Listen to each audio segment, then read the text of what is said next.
Assalamualaikum warahmatullahi wabarakatuh. Perkenalkan, saya Alivia Santi. Perkenalkan, saya Diajeng Septia Winnie Ardila. Saya Ida Rahmaniana. Kami dari kelompok 7 Program Studi Pendidikan Guru Madrasah Ibtidaiyah kelas A angkatan 2022 Institut Agama Islam Negeri Kudus. Di sini kami akan menyelesaikan tugas ujian akhir semester dengan mata kuliah Pancasila dan dosen pengampu Ibu Dian Mustika Anggraini, MPD.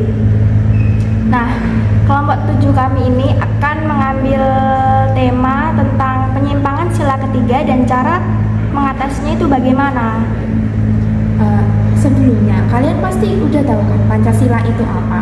Nah, Pancasila itu terdiri dari dua kata, yaitu panca dan sila. Panca sendiri itu berarti 5, sedangkan sila yaitu asas atau prinsip. Jadi Pancasila merupakan pedoman dalam kehidupan berbangsa dan bernegara bagi seluruh masyarakat Indonesia. Contoh penyimpangan Pancasila sila ketiga. Yang pertama yaitu ada konflik antar suku. Konflik ini adalah konflik yang terjadi antara suku Dayak asli dengan warga migran Madura. Program transmigrasi itu membawa dampak dari berbagai aspek, salah satunya aspek ekonomi. Warga migran Madura banyak yang menguasai mata pencaharian di daerah itu, karena warga migran Madura terkenal dengan kegigihan dan keuletan dalam bekerja. Namun, saat bersosialisasi, warga migran Madura memiliki sifat temperamental dan cepat marah ketika terjadi konflik. Konflik ini bermula atas penyerangan dan pembunuhan dari 4 anggota keluarga dari etnis Madura. Warga Dayak dituduh menjadi pelakunya. Kemudian sekelompok transmigran Madura mendatangi beberapa warga Dayak dan membakar rumahnya karena tidak berhasil menemukan pelakunya. Konflik berkembang ketika warga Dayak dari luar Sampit berdatangan untuk melakukan pembalasan terhadap orang-orang Madura. Para warga Dayak menuntut agar etnis Madura di Kalimantan Tengah agar segera pergi. Contoh kasus yang menyimpang sila ketiga Pancasila yaitu adanya gerakan organisasi Papua Merdeka atau yang kita kenal dengan nama OPM. Nah, organisasi Papua Merdeka merupakan gerakan nasionalis yang sudah ada pada tahun 1965 sampai sekarang ini. Nah, tujuannya apa? Tujuan mereka yaitu ingin memerdekakan Papua bagian barat dari pemerintahan Indonesia. Sebelum era reformasi provinsi yaitu Papua dan Papua bagian barat dikenal dengan nama Irian Jaya. Nah, OPM merasa bahwa mereka tidak punya hubungan sejarah dengan Indonesia maupun dengan Asia yang lainnya. Penyatuan wilayah ini ke dalam NKRI sejak tahun 1969 merupakan buah perjanjian antara Belanda dengan Indonesia, di mana pihak Belanda menyerahkan daerah kekuasaannya kepada daerah jajahannya yaitu Indonesia. Nah, perjanjian tersebut oleh OPM dianggap sebagai penyerahan dari tangan satu penjajah ke tangan lainnya.